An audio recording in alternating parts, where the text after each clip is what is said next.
All right, so let's talk a little bit more about name calling, as I like to call it, or rather, remembering somebody's name.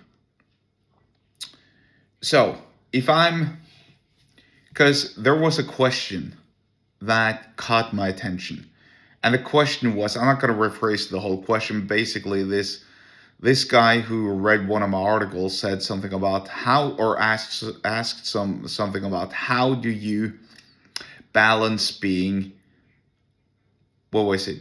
Balance being authentic or genuine, rather. How do you balance being genuine versus coming off calculated? And that's actually a good question, and something that deserves a little bit of speculation. Because let's say that I'm out and about and I walk into a room. Let's say it's a business conference and I walk into a room, and one large group of people are people that I'm supposed to get to know one way or the other. And, that's fine. So I walk over, I shake their hands, I introduce myself, and then I repeat all their names all the time. If I meet somebody named Peter, hey Peter, nice to meet you, Peter. Peter, in order for me to remember somebody's name, Peter, I repeat their names all the time, Peter. So I hope, Peter, that you don't mind me saying that, Peter. How's it going, Peter? What do you do today, Peter? If I do that, Peter is gonna think I'm a lunatic, right? It's just that's very, very calculated, and that's very, very inauthentic, and also it's borderline silly, really. Nobody does that. And I mean, or maybe somebody's doing that. If somebody is actually doing that, I hope sincerely that they stop doing it right away, because it's just creepy. And it's just weird. Now, if the group is particularly large, nobody can remember me or expect me to remember all the names there. So if there is a large group, then I am going to pick a target or two, or several targets. I just call them targets, but several people that I consider to be more important than others, probably leaders and decision makers and people who sort of like can make things move. And then I'm gonna befriend, then I'm gonna see if I can attempt to remember their names. And here's something that I've done. That's something that I'm honest about. Let's take this Peter again. Hello, what's your name? Oh, your name is Peter. Right, nice to meet you, Peter. I just want you to know that my way of remembering names is to repeat every person's name 3 times. So I hope you don't mind, Peter, that I repeat your name a little bit more now in the beginning, if that's fine. How's it going, Peter? And now I've said his name probably 3 or 4 times. I think that was a total of 4 or 5 times. I don't know. You can go back and watch the video.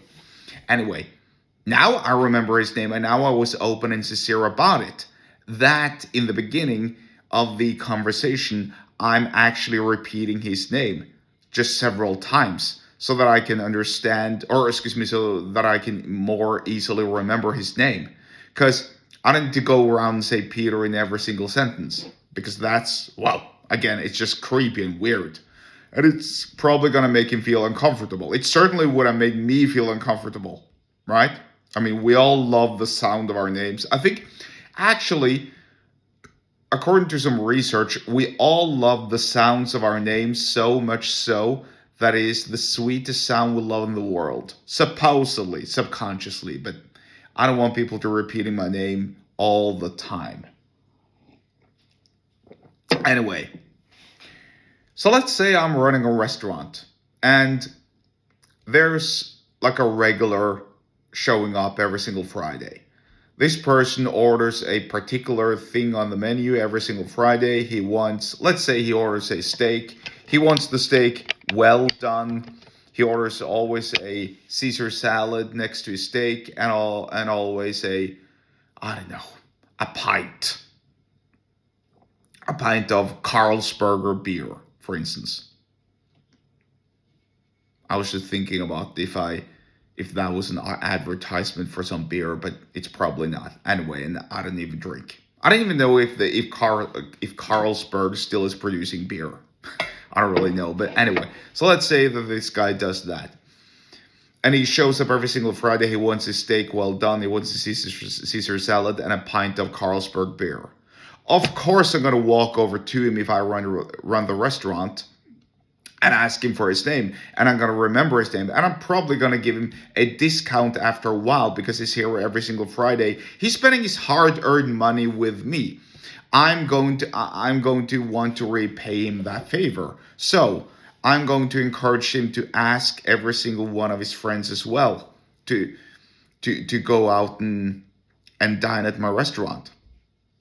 If I'm also the general manager of a place and I see that there's a customer who's sort of like idling or looks like they're open for conversation or a chat, I'm going to walk over and introduce myself as the general manager and, ask them for their names and ask them where they're from and, what they like about the restaurant, what could be done better and so on, all that kind of stuff.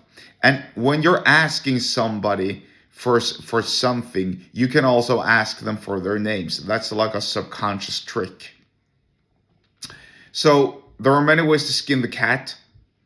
One doesn't mutually exclude the other, but being calculated when it comes to remembering names is pretty much what I said. As repeating somebody's name all the time without stopping, always having to ensure that they remember your name is also coming off as calculated. And lastly, people aren't dumb, right? People aren't dumb. They're smart.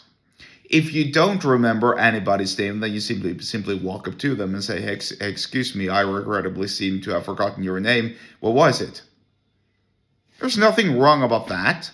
It happens every once in a while. I too make those mistakes, or I don't know if I'd call it a mistake, but I too happen to have glitches in my memory sometimes. So there's nothing wrong with doing that. If you're being sincere and authentic, people can feel it. They can perceive it. If you're being calculated and fake and superficial, they can also sense it. So we'll leave it at there. And there are many ways to do it. It's all situational, really. So there is no straightforward answer, but hopefully this clears up a little bit. So if you want to learn more about persuasion and how to make more sales and potentially scale your business, then get subscribed to my email list. The link to do so is in the episode description wherever you're watching and or listening to this. And I'll see you there.